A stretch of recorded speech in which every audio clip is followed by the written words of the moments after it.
Fala, meus irmãos, graça e paz. Sejam bem-vindos ao Pode Chamar, o podcast onde ouvimos o que o Espírito Santo diz às igrejas. Eu sou o pastor Esdras Lins, gestor financeiro e especialista em investimento, e tenho tido o privilégio de ministrar a palestra de educação financeira à luz da Bíblia nas nossas comunidades de fé cristã. Então, você que entende que a palestra de educação financeira à luz da Bíblia para a sua igreja é importante para o crescimento saudável dela, já entre em contato conosco aqui nos canais de comunicação, Instagram e WhatsApp. Antes de começarmos o episódio de hoje, propriamente dito, gostaria de agradecer a nossa apoiadora do canal, que é Tamin Seguradora. Vai aparecer para você aí na tela. Tamin Seguradora trabalha com diversas áreas de seguro. Seguro pessoal, seguro de vida, seguro da casa, seguro de empresa, seguro de carro. Então você que entende que é importante viver com essa segurança, entre em contato com ela, que também vai estar aqui o link na descrição deste vídeo. E no episódio de hoje vamos trabalhar sobre crescimento saudável de igreja, através de PGM, células.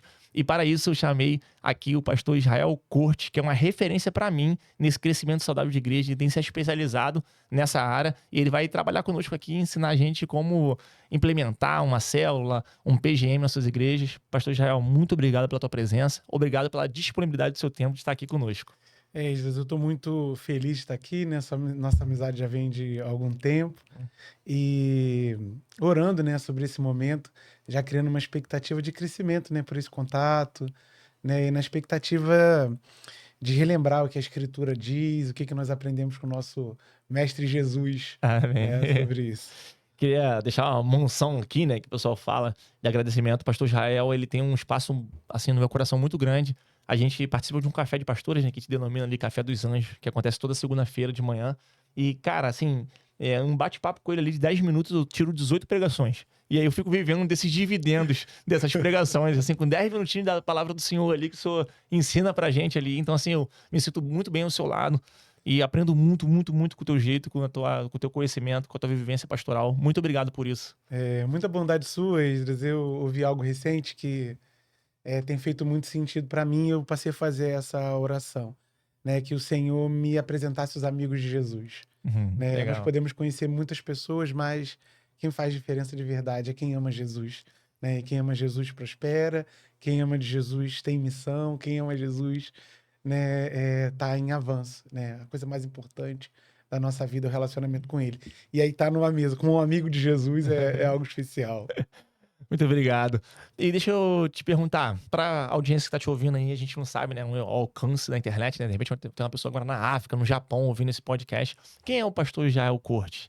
É casado, tem filho? Como começou esse chamado pastoral? Como que queimou isso dentro do teu coração? Fala um pouco pra gente aí da tua Ah, trajetória. ótimo. Eu nasci em São João de Meriti, né, e vivo quase que a minha vida toda em Santa Cruz, né, que é o bairro onde fica localizada a minha igreja. Sou o servo de Jesus, né, que entendeu que não tem outra maneira de viver. Eu sou casado com a Camila, eu tenho duas filhas, Isabel de 16 anos e Gabriela de 12 anos. Eu também sou psicólogo, tanto de formação e exercício. Hoje, trabalhando um pouquinho menos na área da psicologia, por causa dos compromissos ministeriais, mas sou funcionário público de uma prefeitura do município aqui perto, entendendo que o chamado é onde nossos pés estão, Que benção. né? E às vezes a gente é necessário em mais de um espaço. Não é sobre necessidade, mas é sobre o que o Senhor tem para nós em cada tempo. E nesse tempo tem feito sentido, Uhum. né? Estar ali naquela prefeitura como psicólogo na saúde mental, que tem sido uma área de trabalho muito interessante, e ministerialmente numa comunidade de fé viva e apaixonante, que é a Igreja Batista Alvorada. Uhum. Eu digo aos meus membros, Esdras, que se alguma coisa der errado lá é culpa exclusivamente minha, Uhum. porque eles são extremamente acolhedores, participativos. Eu levo algo e de maneira surpreendente eles abraçam. Tem um pastor amigo nosso que diz que a maior loucura não é eu fazer as coisas que o Senhor me permite fazer, é as pessoas acreditarem nas propostas que eu levo, né? A gente está vivendo um momento de crescimento Uhum. e a gente está com um galpão já montado lá, É. né, para receber 800 pessoas. E a gente está muito feliz em poder servir a Jesus numa terra fértil. A Igreja Batista Alvorada é um lugar fértil, de todos os sentidos. De vida, de transformação. E eu só tenho uma gratidão de poder estar lá fazendo a vontade do Pai. Que benção ouvir isso, né? De uma pessoa tão motivada, né?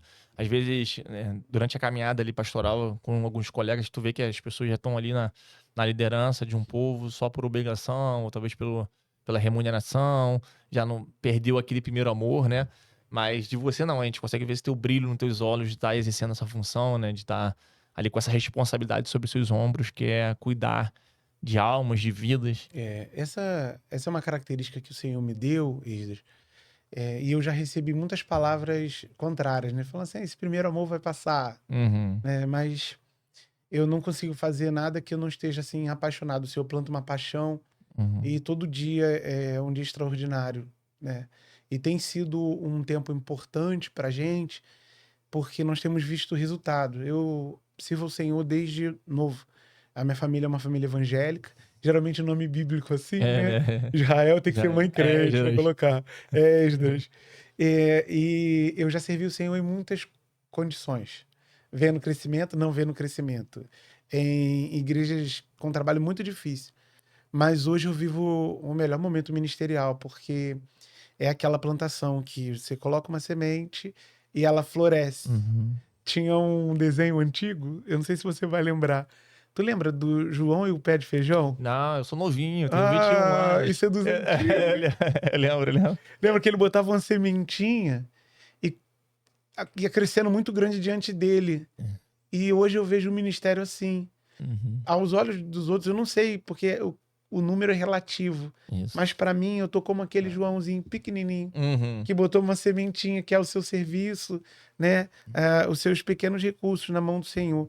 E ele está dando um crescimento assim que tem me espantado. Que benção, né? E deixa eu te perguntar, eu vou começar com perguntas polêmicas. A gente sabe que sucesso ele é subjetivo.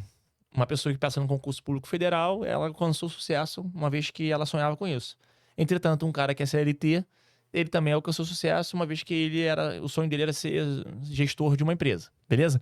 Trazendo isso para a igreja, como que a gente consubstancia a parte do sucesso? Como é que a gente faz essa verificação de falar assim, não, minha igreja está alcançando sucesso? O que é o sucesso de uma igreja para você? É números? Tipo, lotado de gente, com bandas, área VIP, não sei. O que é o sucesso de uma igreja para você? Então, na minha visão, o sucesso é estar dentro da vontade de Deus. Assim, eu já participei de comunidades de fé que elas não tinham um crescimento exponencial, mas nós vimos ali a igreja unida. E eu percebo que nós estávamos ali. Existem muitos pastores que comparam o ministério. E às vezes, por você não ter o crescimento que o colega tem, você acredita que não está tendo sucesso, mas existem estações. Existe estação de plantio, existe estação de cuidado e existe estação de Colheita. crescimento, colheita. Colheita. Então, para mim, o sucesso é estar na estação que o Senhor te separou para estar. Bom. Né? Eu passei por uma estação de plantio, de conhecer a igreja, e hoje eu percebo que é uma estação de colheita. Uhum. Porém, quando eu olho a Escritura e o Novo Testamento, eu vejo alguns sinais no livro de Atos de uma igreja saudável. Sim. Uma igreja saudável é uma igreja que não está restrita às celebrações. É uma igreja que não acontece só dentro do templo. É uma igreja que se expande aonde ela se faz presente, aonde os pés dos seus membros estão. No trabalho, na comunidade, né? E para nós lá nas casas. Então, para mim, uma igreja, ela não é uma igreja de sucesso se quando nós ligamos a luz no domingo à noite, a sua atividade encerrou. E só vai retornar na quarta, se for uma igreja batista, Sim, sim. na quarta. Mas se for outra Geralmente. igreja de outras denominações, tem outras celebrações. É. Mas a igreja não pode, a igreja está doente quando ela funciona só na celebração. Nós somos enviados, talvez, Esdras, assim, parafraseando algumas pessoas que a gente gosta muito de ouvir, nós somos igreja quando nós encerramos a celebração. Uhum. E somos enviados para ser igreja na vida das pessoas. Né? Então eu penso que a igreja saudável é essa igreja. E esses dias eu estava conversando com um pastor de uma grande igreja, e aí ele disse, não com orgulho, mas ele pontuou esse fato, dizendo que a igreja dele tem 1.250 eventos por ano. A agenda de eventos dá, tipo, 35 páginas. Então, assim, uma vez que tu não consegue ter evento todos os dias, a gente entende, né, que infere-se que tem dia que tem 6 eventos na igreja. Sim. Não estamos dizendo aqui que tá certo ou que tá errado, mas é uma preocupação, você acha? Se a igreja já começa a viver de eventos, porque evento de fato consome, né? Então, culto de jovens sexta. Aí, né, demanda muita atividade. Aí, culto quinta das mulheres, culto quarta, não sei o quê, tá? Entende o que eu tô querendo dizer? E aí, essa questão de viver de eventos é algo perigoso na tua concepção? Como é que você administra isso? Porque eu acredito que isso também deve ser tentador, né? De trazer eventos, convidar gente de fora. Tá. Como é que funciona isso Porque são exatamente? estratégias que elas enchem a igreja, né? Sim. O evento. Não tô falando do colega em si, mas Sim, é. é uma estratégia reconhecida como uma estratégia potente, Uhum. né? Mas ela esconde alguns perigos. Queria deixar 2 indicações de livro.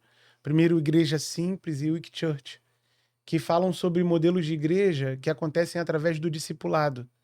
Porque a igreja de programas, como nós conhecemos, essa igreja tem muitos eventos, ela tem uma tendência a ser uma igreja mais esvaziada de discipulado. Uhum. E qual é o perigo disso? A gente se distancia de um modelo de igreja bíblico, né? Que não está apenas nos grandes ajuntamentos, mas está no alcance do perdido.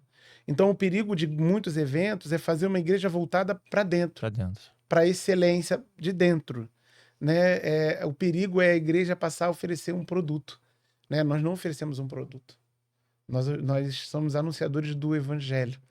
Então, na nossa comunidade de fé, nós fizemos uma escolha. Em vários dias, nós não marcamos nada, a menos que seja muito necessário. Nós separamos para que possa haver discipulado e encontro nas casas. Uhum. Então, nós fizemos essa escolha para dar também à nossa igreja uma característica mais sólida, né, de um cristianismo que seja percebido na vida comum, né? Então, a nossa preocupação está nesse sentido. Então, os eventos são importantes. Eu costumo dizer que uma boa conferência, ela é como uma janela do céu que se abre, Uhum. uma palavra, para uma visão para aquele tempo. Mas a gente precisa dar um tempo para a igreja viver aquilo que recebeu.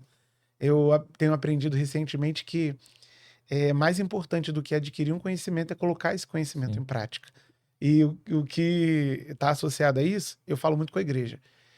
Quer saber se você recebeu uma palavra? É só você ver o que vai mudar na sua vida na segunda-feira de manhã. Uhum. Porque não adianta nada você ir para a igreja domingo e a sua vida continuar a mesma no domingo de noite, na segunda, na terça. Então, nós fizemos uma escolha lá. Eu tenho feito uma escolha enquanto pessoa, enquanto líder, né, de apostar em uma igreja que pulse pela proclamação do evangelho. É bíblico, né? Não seja apenas ouvinte, mas sim praticante da palavra. E aí eu acho que quando a gente tem muito conhecimento e não coloca em prática, é obesidade mental. Uhum. Tu vai se alimentar daquilo tudo, mas e aí, vai gastar essa energia com o quê, né? Eu tenho faculdade, tenho doutorado em engenharia, tá, mas e o que você faz isso pro reino? Senão só fica no teu conhecimento. Quantos cursos a gente já fez na vida aí de Excel, de Word, que a gente não usa, ocupa espaço e não mudou nada na nossa vida, a gente não colocou em prática aquilo. Então, não ser apenas ouvinte, mas sim praticante da palavra. Então, quando tu consome essa palavra que você disse, né, na conferência, agora tem que ter o tempo para a prática, senão vai ficar só adquirindo conhecimento.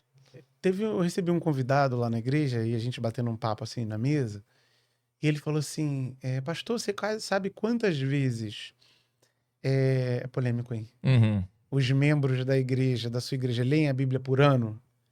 E aí, foi muito rápido, mais do que eu pudesse controlar minhas palavras, saiu. Eu tô muito preocupado em quantos versículos elas obedeceram.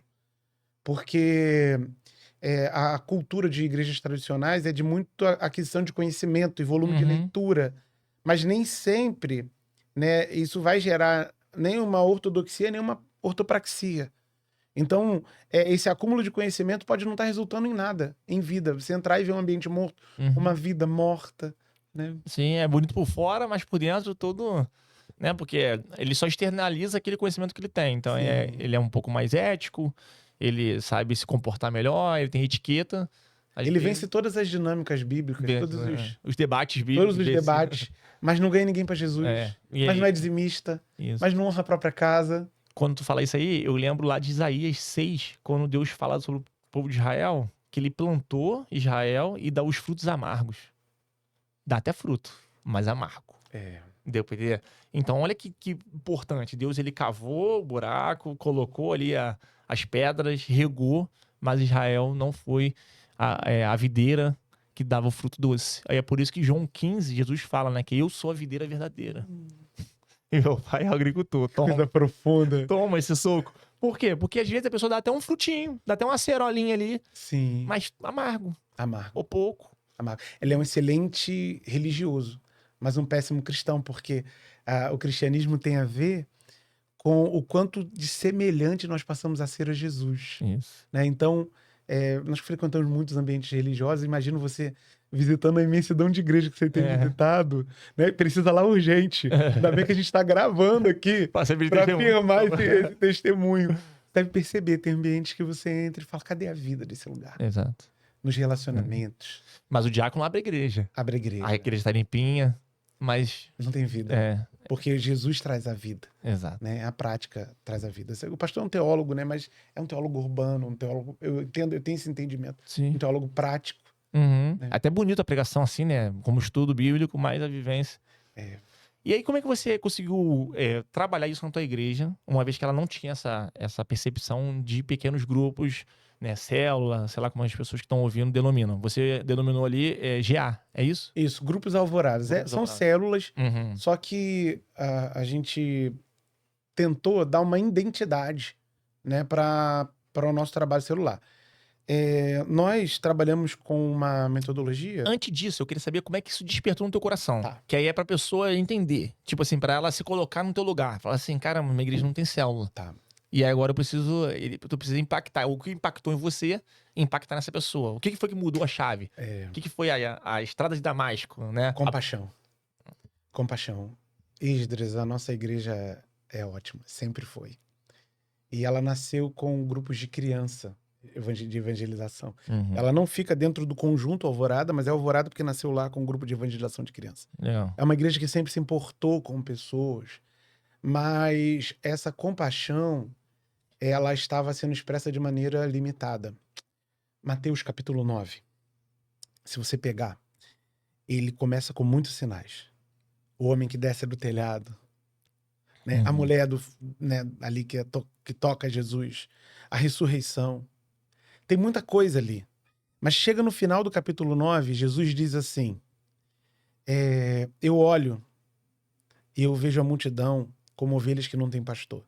Ou seja, ele não se saciou com nada. Ele não se saciou com o paralítico que anda. Ele não se saciou com a cura daquela mulher, porque ainda havia perdidos. Eu acredito, eu li um livro que mexeu muito comigo, chama Descontentamento Santo. Você conhece? Um livro muito interessante, muito pequenininho. Palatável. Mas ele fala de desconfortos que o Senhor promove. Eu olhava da porta da igreja, e aí a nossa igreja, ela dá para a Avenida João 23, e eu via os adolescentes voltando do baile, 7 horas da manhã, alguns quase que sendo carregados. E aí, eu acredito que o Senhor compartilhou um pouco dessa compaixão com o meu coração. Eu estava bem estruturado como igreja, como liderança, com uma liderança muito boa, mas o Senhor colocou no meu coração que não estava suficiente. Eu batizei pouquíssima gente no meu primeiro ano de ministério. No segundo ano, ninguém. Recebendo pessoas de outra denominação que estavam passando por um processo de restauração, mas o Senhor, ele desafiou o meu coração com as pessoas que não tinham sido alcançadas. E aí eu comecei a pesquisar. Ir a lugares. A gente precisa perceber onde está o vento de Deus. Sim, a nuvem. A nuvem andou. Colocar a nossa vela onde Deus está soprando o seu vento. E aí o que eu percebi? Que não há um movimento hoje, não só no Brasil, mas no mundo, que seja tão poderoso para alcance de vidas como as células.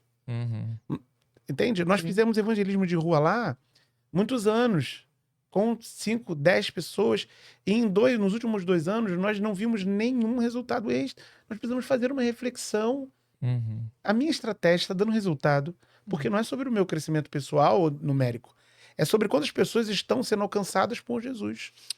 O que eu vou te falar aqui agora, eu não tô no meu lugar de fala, porque eu não sou pastor titular de igreja, mas uma coisa que eu penso é o seguinte, como é que a gente vê se uma empresa está produzindo? É por números. Sim. Né? A gente precisa fazer lá um balanço. Na Marinha tinha conselho de gestão. que é onde apresentava os números, quantos departamentos atenderam, aquela coisa toda, né? Lá no teu trabalho, acredito que você passa um relatório também de quantas pessoas você tem atendido. Sim. E aí compara com um ano com o outro. A igreja, muitas vezes, não faz esse comparativo. E aí, quantas pessoas estão Ela sendo tem batizadas? medo dos números, né? Exato. Numerofobia. Então é isso. Então, assim, se a igreja tem 400 membros agora, tinha 200, mais 200 cristãos que veio de um aquário pro outro, será que isso é A saudável? gente não se pergunta, veio da onde, veio por quê. E por que não tá batizando? E por que não tá se convertendo? Você sabe um texto que o Senhor fala muito comigo? 1 Samuel. Quando Ana, ela está ali insatisfeita com a sua infertilidade. Uhum. Eu acredito que uma das questões assim que validam se uma igreja está saudável é o quanto que ela está gerando. Isso. Um casamento saudável gera filhos. Nós estamos numa sociedade, né? Não é nem a pauta, né? Mas que ela não quer gerar.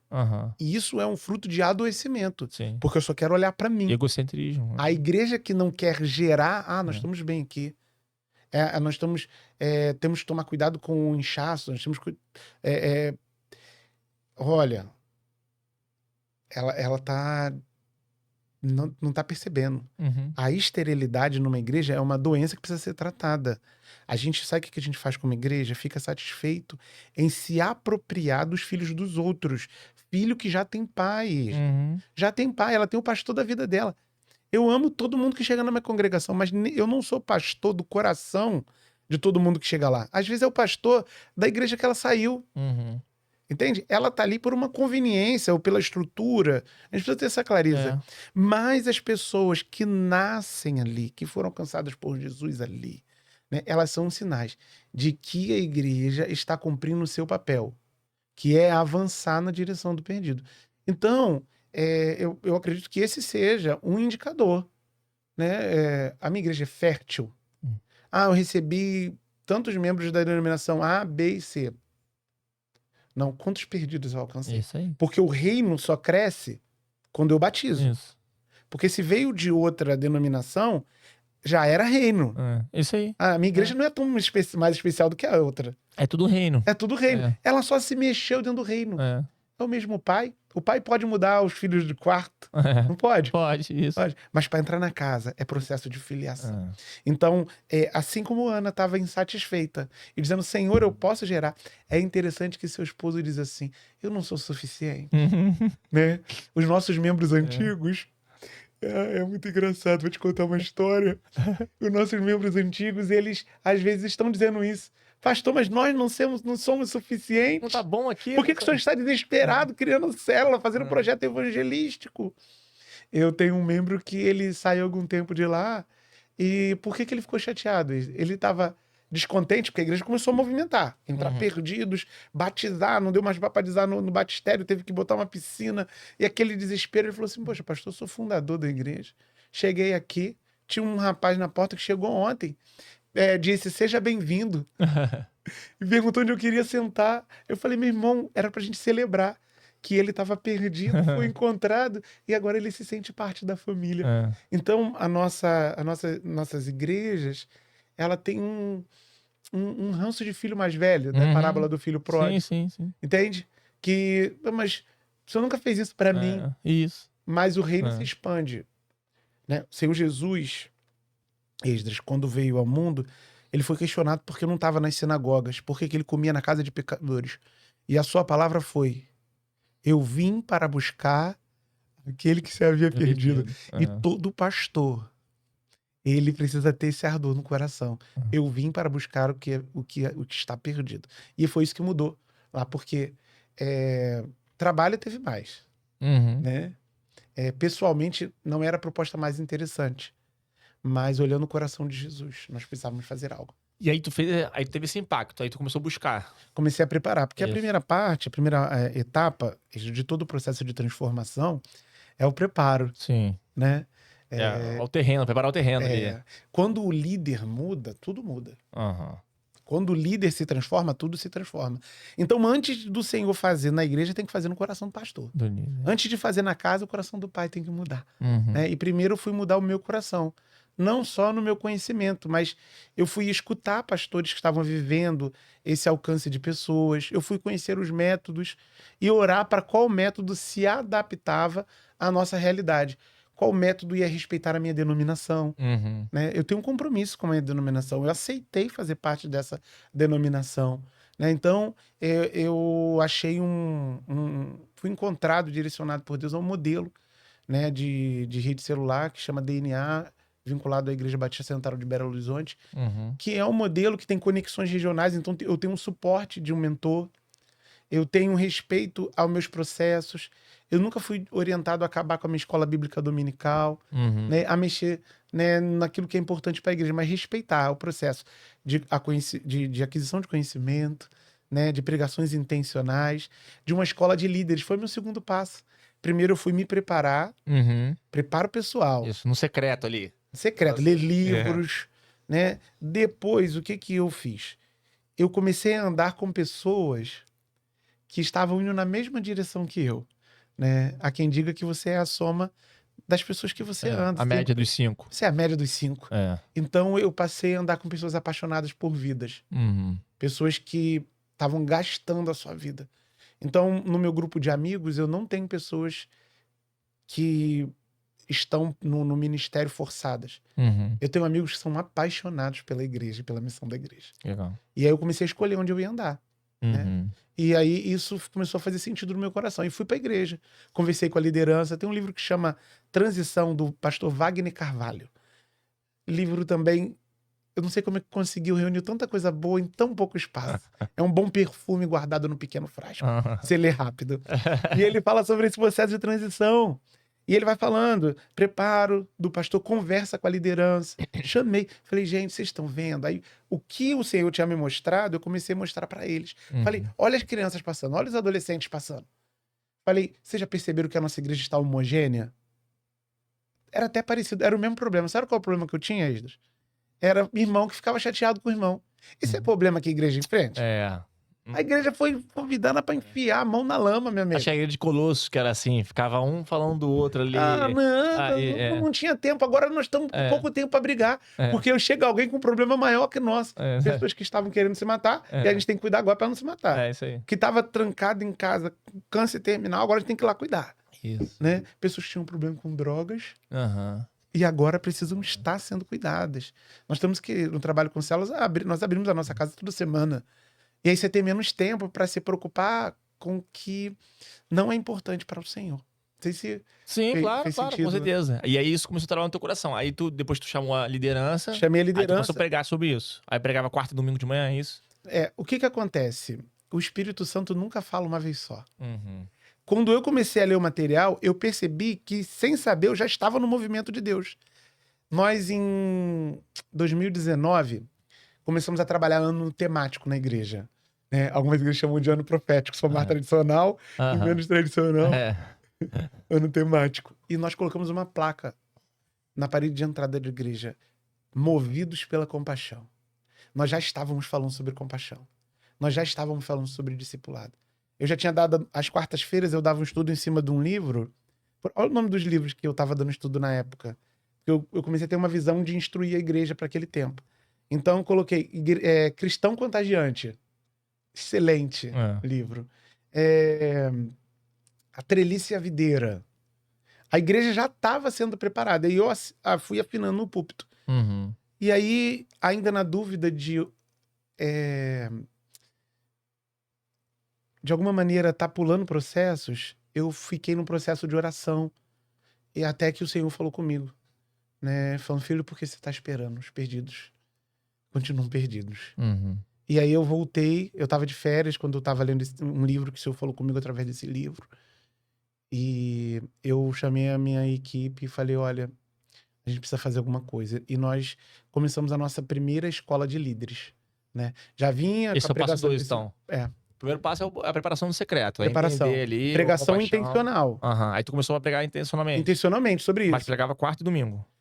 Quarta-feira nós fazíamos um estudo. Uhum. Na época, tudo é questão de tempo. Você precisa perceber as estações. Uhum. A igreja tinha muita aderência para estudar livros durante a semana. Uhum. Então, eram pregações, mas dentro desses livros que o Senhor estava nos direcionando. E o púlpito da igreja do domingo eram palavras direcionadas. Isso. Então, os evangelhos, né? Uhum. Os textos sobre multiplicação, sobre compaixão. E batia isso nas reuniões de liderança também. Pedia para as pessoas Sim. divulgar isso aí. Mas a igreja tipo... começou a sentir. Aham. Quando a gente começou a nossa escola de líderes, são 14 aulas. Na quarta ou na quinta aula tem uma dinâmica que você forma pequenos grupos experimentais. Uhum. A galera já estava querendo trocar telefone, decidindo que era anfitrião. Eu falei, gente, é só um experimento, Só... né? E no curso eu vi que era irreversível. Uhum. Já era, já tava... Que não era eu. Deus Aham. estava fazendo algo no coração da igreja que eu não podia parar. Entendi. Entende? Entendi. Não, e muito bom essa percepção, né? Dessa questão. E aí você continuar treinando, se capacitando e passando essas questões. E como é que foi multiplicando de 1 para 2, para agora tem 20 e quantos? Tem Grupos? 45 células. 45 células. E como é que isso funcionou? Cada célula tem quantas pessoas? Lá a gente não trabalha como alguns modelos que eles, por exemplo, quando chega a 12 multiplica. Nós temos 5 submetas para poder multiplicar. E nós só avançamos quando nós cumprimos as submetas, independente do tempo. Tem que ter um novo líder, um novo anfitrião, Uhum. né? Tem que cuidar dos membros, atrair a presença de Deus, trabalhar a data da multiplicação. São as submetas. Como começou? Quando terminou a escola de líderes, eu já entendi quem seriam os primeiros líderes das primeiras células. Uhum. Comecei uma célula protótipo na minha casa, né? É uma coisa importante, Esdra. Não existe implantação de modelo celular saudável sem que o pastor da igreja esteja envolvido. Entendi. Porque tem uma unção sobre ele. É. Então, o que ele autoriza acontece. A igreja quer ouvir o pastor. Uhum. Então, a primeira célula foi aonde? Na tua casa. Na minha casa. Uma coisa que é interessante, que eu ia falar isso, eu acabei perdendo, eu tenho, assim, tentado praticar isso em orações, o seguinte, que quando eu preciso tomar uma decisão, que essa decisão precisa de outras pessoas, eu sempre oro assim, Senhor, se for a tua vontade, que isso aconteça, testifique em meu coração e no coração dos outros, entendeu? Sim. Então, assim, por exemplo, se a gente fizer um projeto junto, aí eu senti o desejo no coração, Deus falou comigo de te chamar pra fazer um podcast. Eu vou orar assim, Senhor, que testifique no coração. Então, assim, corroborando com aquilo que você falou. Então, Deus não testificou só no teu coração. A igreja já estava sendo preparada pelo Espírito Santo para aderir a essa questão. Eu não machucaria o coração da igreja. Eu não faria isso. Desde o meu chamado pastoral, o trato que eu tenho feito com o Senhor é porque quando o Espírito Santo desce em Atos, há entendimento, eles se entendem. Isso. Então, o que eu entendo? É claro que pode ter oposição, mas sobre quem importa, precisa haver um consentimento dos céus. Então, quando eu fui chamado ao ministério pastoral, eu falei assim, eu falo com a minha esposa. Porque eu era muito promissor na minha outra profissão.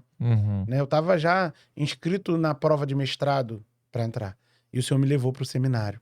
Então, se eu não percebesse que Deus estava falando com a igreja, eu esperaria mais, até o Senhor falar. Até o Senhor falar. Tem que ser fluido. Até que... As coisas do Espírito, elas são maravilhosas. O Espírito não traz confusão. E aí, dessa célula protótipo, saíram as primeiras 5 células. Que eu dividi por faixas etárias dos ministérios.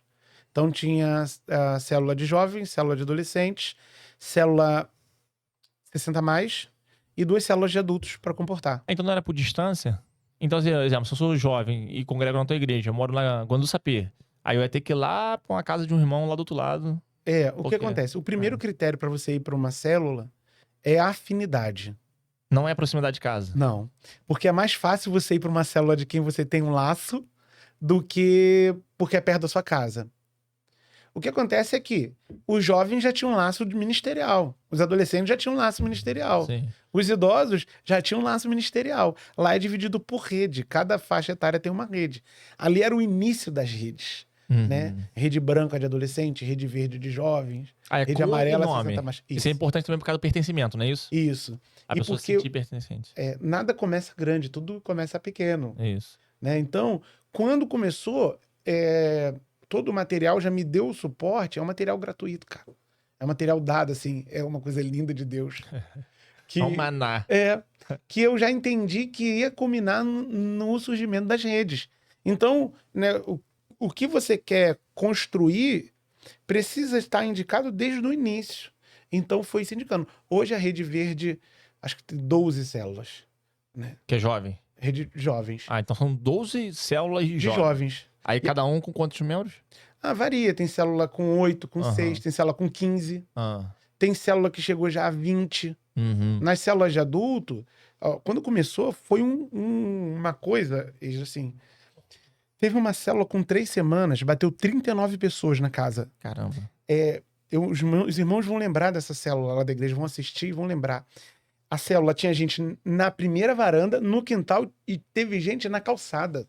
E são todos, acontecem no mesmo dia ou é o dia que dá pra eles? Então, o que nós começamos lá para priorizar, porque a igreja não se transformou em uma igreja em células de cara. Uhum. A gente foi fazendo uma transição, e ainda está, a transição nunca acaba.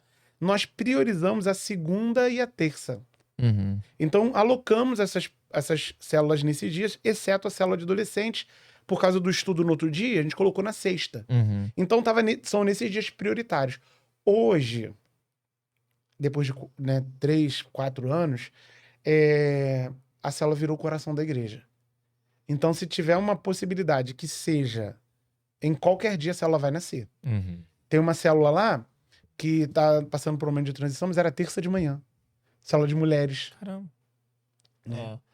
E então, assim, agora já é diferente, já tem a ver com a demanda das pessoas. Então agora já tem célula quinta, Sim. segunda, terça, quinta e sexta. E tem gente da igreja que tá lá congregando que não faz parte de alguma célula? Muito pouco. Muito pouco, né? Muito pouco. Porque numa igreja em células, Uhum. tudo acontece a partir das células. Tudo acontece. Como assim? Células. Tudo o quê? Por exemplo, nós temos uma festa lá enorme. Nós recebemos 1.200 pessoas nessa festa no ano passado. Chama Conexão IBA. Uhum. As barracas são montadas por célula. Ah, entendi. Então a pessoa vai ficar vai se sentir meio que... Vai se sentir deslocada. deslocada. Porque quando a igreja vai crescendo, você perde um potencial de cuidado direto. Uhum. Né? Por exemplo, quando eu comecei lá, eu ficava à porta e eu sempre cumprimentava todo mundo. Ia em eu gosto disso todos também. os bancos. Coisa que eu sinto mais falta é isso. Eu gosto muito. Só que hoje, são 3 cultos. Um culto 5, 10 e 15. E aí eu ainda consigo ir lá fora cumprimentar algumas pessoas.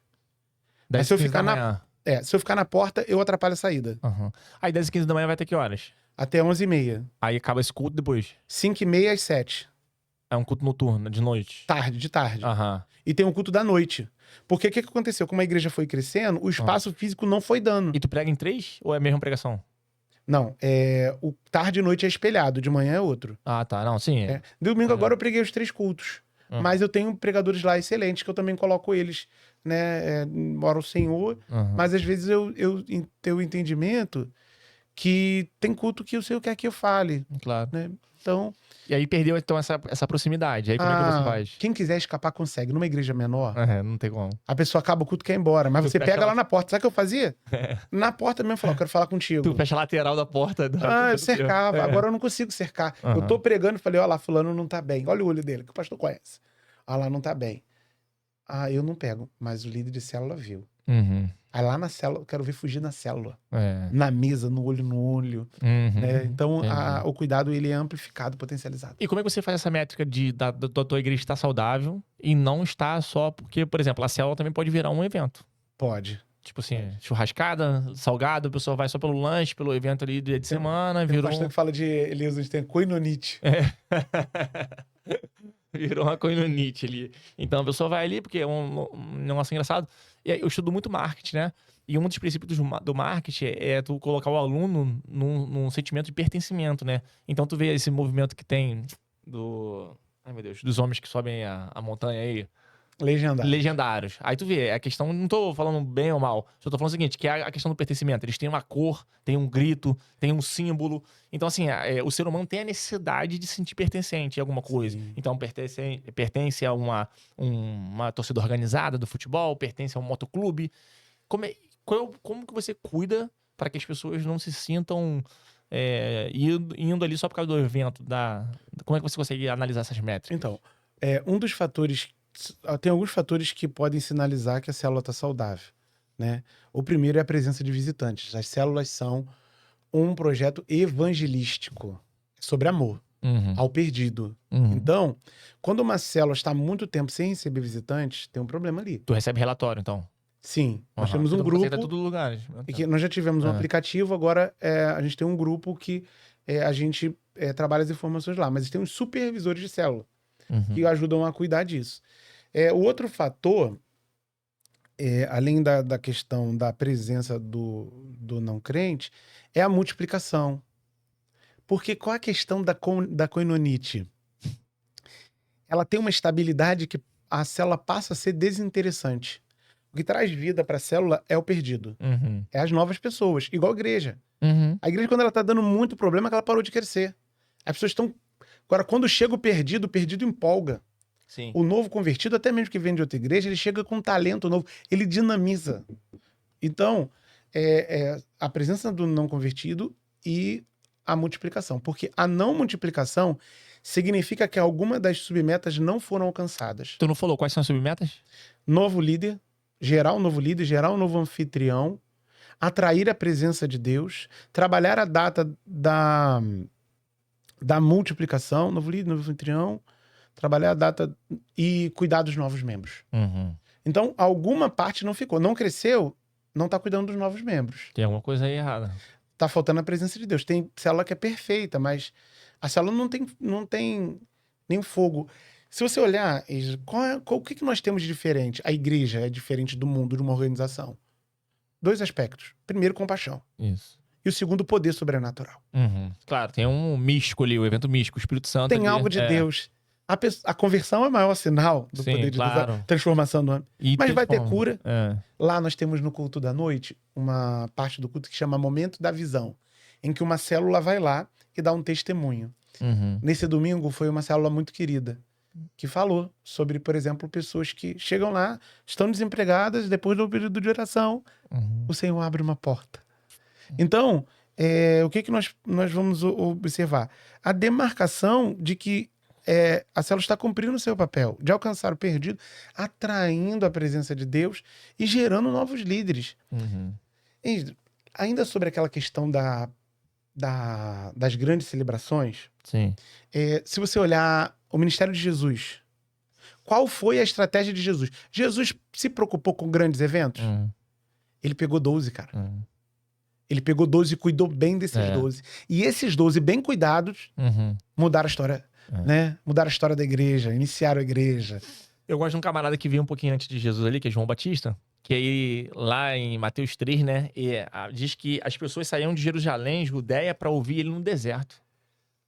Tá entendendo? O cara tava no deserto, as pessoas saíam do templo, saíam da sinagoga, saía da onde tudo acontecia, pra ir no deserto ouvir um cara que comia gafanhoto com mel, né? E nenhuma roupa legal ele tinha, nenhuma roupa né? legal ele tinha. Mas ele Era começou... o espírito, né, de Elias sobre ele. E a pregação? Arrependei-vos.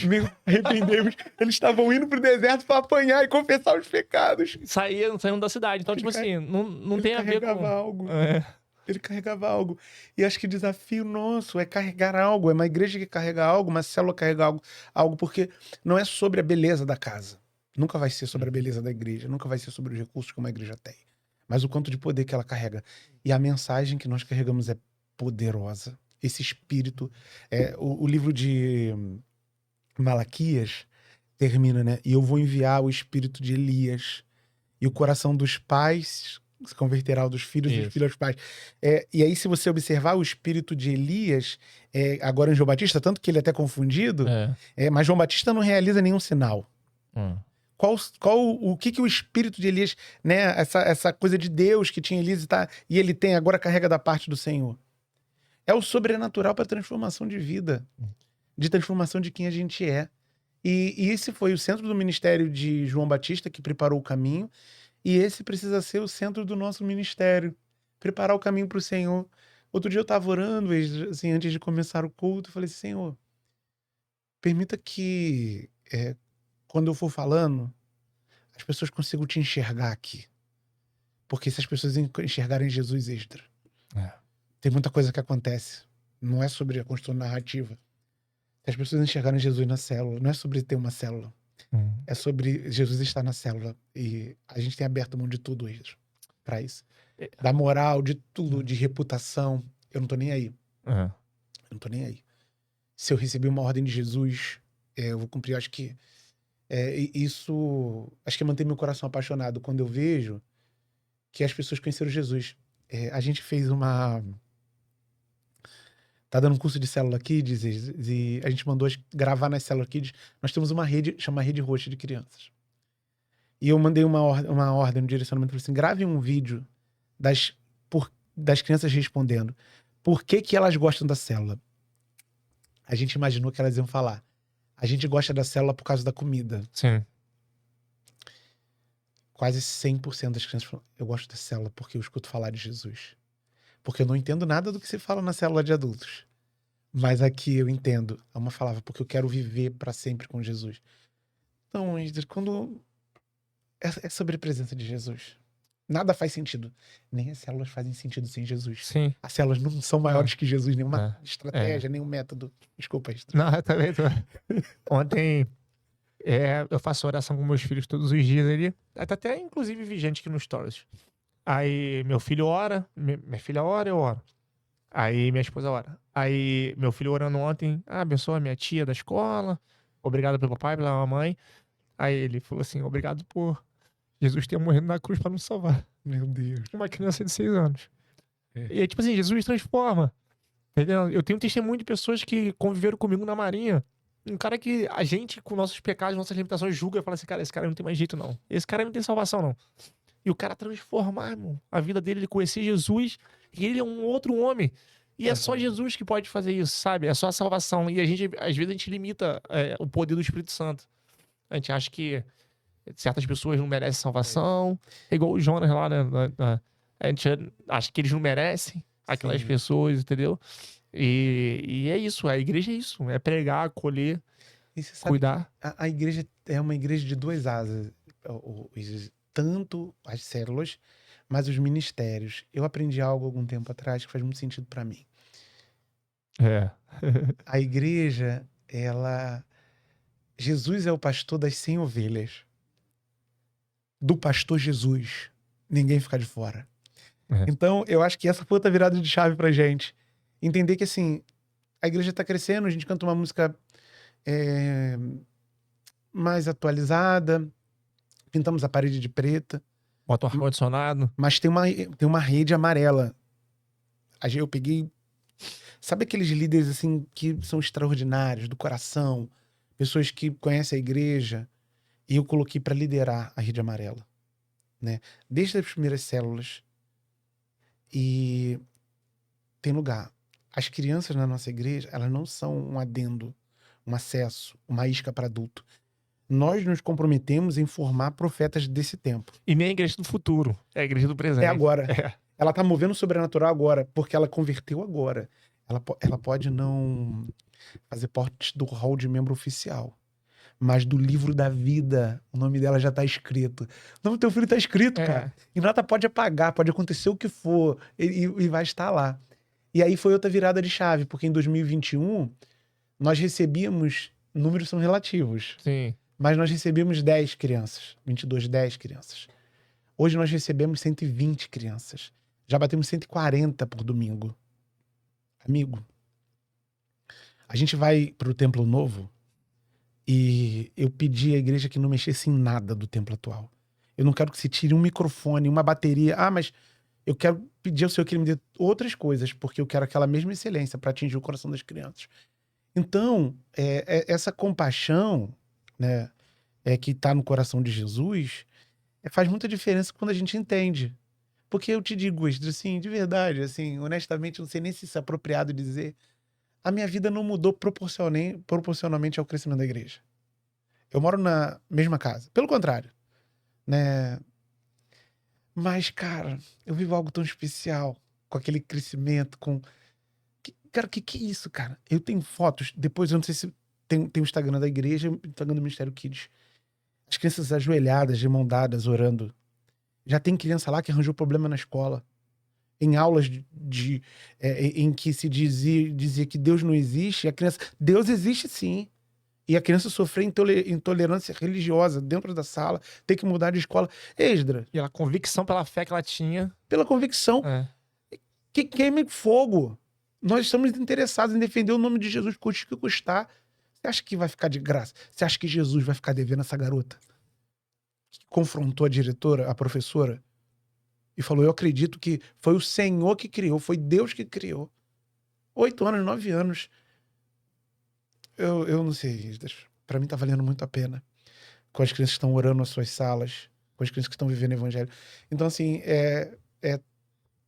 fazer parte disso.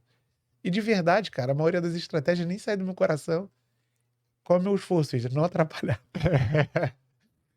Se tu não se não atrapalhar, tá bom que o Espírito Santo vai conduzir. Mas assim, o papai não deixa, não. Deixa o papai, não. Eu queria também corroborar com mais uma questão da percepção da criança, né? Uma vez agora, isso também tem pouco tempo, tem uns 20 dias. Eu apertando meu filho, eu assim, caramba, eu falei pra você não fazer.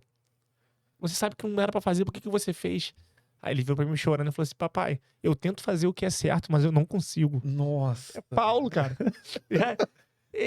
Já é a confissão dos pecados, entende? Que ele já entende a limitação dele. Aí, papai, eu tô tentando fazer o que é certo, mas eu não consigo. E às vezes eu erro. Sim. Eu abracei ele, comecei a chorar. Eu falei, papai também. E quanto que Deus denuncia a gente nisso, né? Exatamente. Deus, olha como é que Deus ministra no meu coração. Eu sou igual a ele. E aí eu consigo ver o amor de Deus por mim, que é infinitamente maior do que, né, eu possa imaginar, porque eu abracei ele, chorei junto com ele. Falei, filho, fica tranquilo, papai assim também. mesmo. Papai também, Deus também é misericordioso comigo, assim como eu vou ser com você aqui agora. Tá tudo certo. Aí papai Ele vai nos ajudar. Vai nos ajudar. Papai me ensina a fazer o que é certo, ele falou. Meu Deus, cara. Tá Que maluco, isso, ele? Que é isso, cara? É muito coisa de Deus, é né? muito Deus, cara. Como é que Deus usa as crianças? Ele não vai ter dificuldade de entender quem é Deus, porque ele tá vendo no pai dele uma expressão de Deus que ele pode confessar que ele quer fazer e não tá conseguindo. E ele foi abraçado, cara. É Meu só a Deus. misericórdia de Deus, cara. Meu Deus, me dá essa aí pra eu contar numa pregação minha, porque essa aí foi demais, cara. Foi demais. E me faz lembrar de outra coisa também, sobre o evangelho, sobre igreja, que é a congruência entre a gente ser de verdade. Você sabe que uma das coisas que mais tem me alegrado o meu coração é ter a minha família servindo a Jesus comigo. A minha esposa tem um chamado para ser pastora de crianças, está no seminário. Né? E ela faz parte disso com outra equipe. Ninguém faz nada grande sozinho. Claro. Carlito Paz fala, né? E se fez sozinho porque não é grande. Mas tem toda uma equipe, mas ela tá lá. A minha filha de 16 anos, ela é líder de célula aqui que tem na minha casa. E ela é líder na célula de adolescente. Não é perfeita, mas ninguém é.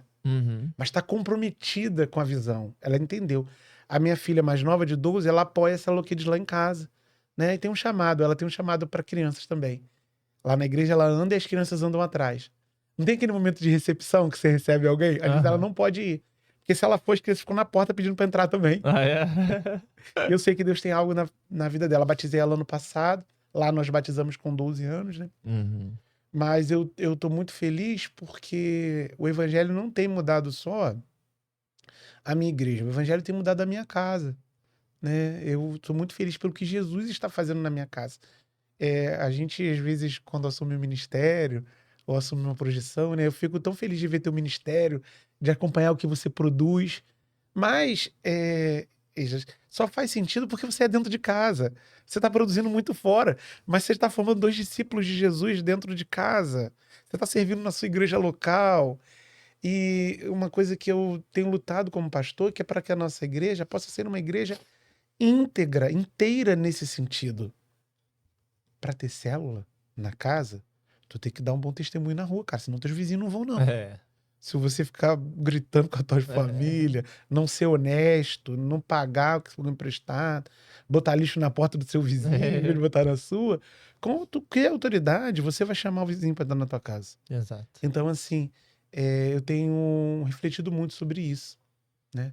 Sobre a beleza do evangelho atingindo todas as dimensões da nossa vida. E se eu posso agradecer uma coisa ao Senhor hoje, eu falo, né? Se o Senhor me levar, eu já tenho um motivo de gratidão a Ele, assim. E até não vai ser igreja. Falar muito obrigado, porque o Senhor salvou a minha casa, por ter batizado meus 2 filhos, por ter uma mulher temente a Deus, sabe? E eu acho que o evangelho é isso, cara. Isso aí. Sabe? Não é subtítulo e nada. Sobre quem é, como é que tá a tua casa, como é que tá o teu coração. Né? Muito forte. Olha, eu vou até deixar aqui pra quem tá nos assistindo e que tá nos ouvindo no Spotify, porque vai pro Spotify também. Que coloque aqui embaixo se você quer que o pastor Israel volte pra gente gravar parte 2. Jesus. Porque já demos 1 hora de gravação e a gente não pode continuar. Tá. Mas vamos deixar aqui aberto. Se tiver muita votação, aqui a gente vai voltar pra gravar de novo.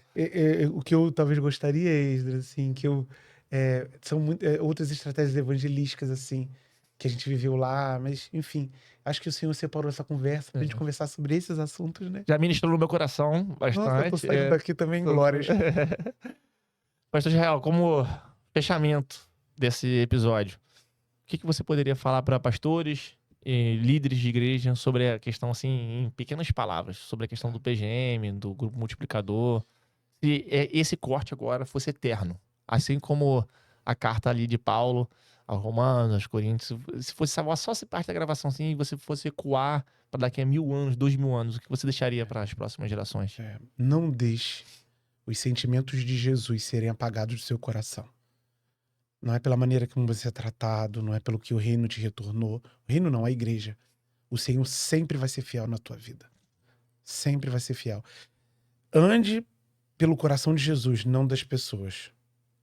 Não deixe a compaixão morrer. Não tolere viver uma vida distante daquilo que o Senhor te separou. Né? Essa é a minha mensagem. Ame como Jesus. Ame como Jesus. Se incomode com o que Jesus se incomoda, né? E não importa, eu gostaria de fechar com isso. Não importa o que tem que ser queimado por causa disso. Não importa o barco que tem que ficar para trás. Não importa as redes que precisam ser rasgadas e queimadas. O Senhor não vai ficar devendo nada para ninguém. Ele é bom pagador. E as pequenas ovelhas dele, né? Ele fala para Pedro, né? Cuide dos meus cordeirinhos. Me ama, cuide dos meus. Né? E eu tenho vivido isso. Né? A beleza de servir a Jesus, ser suprido por ele, né? E ver frutos do que ele está fazendo. Nunca vai ser sobre o nosso talento. Nunca vai ser sobre a nossa capacidade. Mas sobre o que ele quer fazer no mundo. Eu só tenho uma questão. Eu não quero estar distante do que ele está fazendo. Amém. Custe o que custar. Amém. Muito forte, muito forte. Pastor Israel, muito obrigado pela tua presença. Que Deus te abençoe toda a sua família, teu ministério. Foi, assim, edificante. Tenho certeza que vai ter muitos comentários aí emocionantes sobre esse episódio. E queria saber o seguinte, o pastor que está te assistindo, um jovem que é de outra igreja, pode te chamar para levar para pregar lá na igreja dele? Como é que a gente faz para fazer esse contato? Vai deixar teu número aqui do WhatsApp na descrição, Instagram, tu não tá usando? Como é que funciona essa questão? Eu ainda tô na rede social, mas eu tenho uns propósitos anuais, né? E, assim, de jejum. E esse ano eu tô fazendo um jejum de redes sociais. Então, para me achar, ou pelo Instagram da igreja, né? Que é ativo. Ou se você puder também colocar um contato aqui, tem sido um privilégio, né? Eu tenho aprendido muito sobre isso, né? Sobre como que o reino se movimenta. Eu quero me movimentar com o reino. Bênção, tá bom. E a pessoa que tá assistindo também quer fazer uma doação lá para essa questão do novo templo, desse novo projeto, vai deixar aqui também o Pix aqui na descrição do vídeo. O Pix da doação a gente tá construindo lá e tá em fases importantes. Né? Eu vou colocar pode ser o CNPJ, né? 39129-358, 1000 ao contrário, 54. Perfeito. Vou deixar na descrição desse vídeo. Então, você que sentiu o desejo no coração, quiser fazer uma doação lá para a igreja, entrar em contato com ele, pedir fotos da igreja, endereço, tudo, ele vai te atender com certeza.